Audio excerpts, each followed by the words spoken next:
Rais William Ruto hii leo alikutana na masheikh pamoja na maimamu kutoka maeneo mbalimbali ya nchi katika ikulu ya Nairobi, ikiwa ni ujumbe wa tatu kumtembelea rais wiki hii.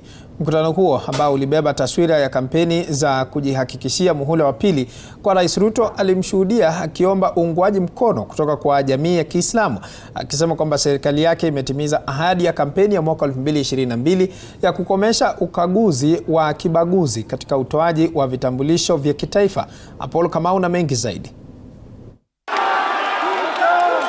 Kwa mara ya tatu wiki hii, Rais William Ruto amelikaribisha tena kundi lingine katika ikulu ya Nairobi, wakati huu wakiwa masheki na maimamu wa Kiislamu takriban 9,000 kutoka maeneo mbalimbali nchini, katika juhudi za Rais Ruto kujenga uungwaji mkono wa wananchi mashinani kuafikia azma yake ya kutetea kiti cha urais kwa muhula wa pili mwaka ujao wa 2027. Tarehe 5 mwezi wa pili 2025 nikasign proclamation ya kuondoa ile vetting ilikuwa inaleta ubaguzi kwa ndugu zetu Waislamu na jamii zingine ambazo zilikuwa zinadhulumiwa. Na ndio leo katika taifa letu la Kenya tumeamurisha ya kwamba kila Mkenya, sio ya kwamba vitambulisho zitapatianwa kiholela, hapana.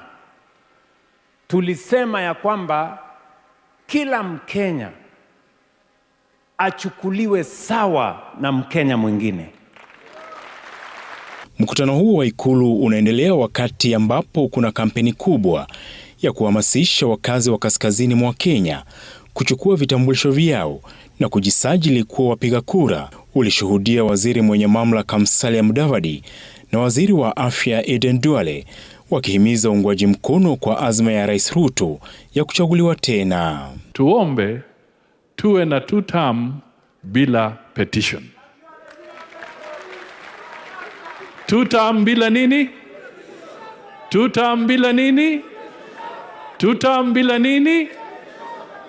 Kwa hivyo tusimame tupige ye kura tupate, kwa sababu petition inaleta uhasama, gharama, inachelewesha maendeleo.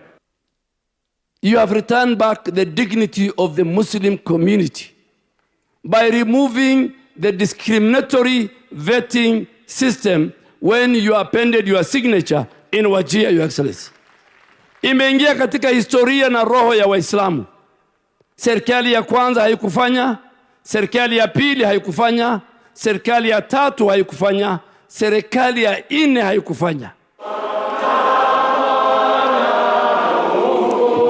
Siku ya Jumatatu, Rais William Ruto aliwakaribisha ikuluni takriban waumini 5,000 wa kanisa la Quakers, huku ujumbe ukiwa sawa, safari hii ukilenga eneo la magharibi ya Kenya, huku akiendelea kushirikiana na makundi ya kidini ambayo ni nguzo muhimu katika mikakati yake ya kutafuta muhula mwingine wa uongozi.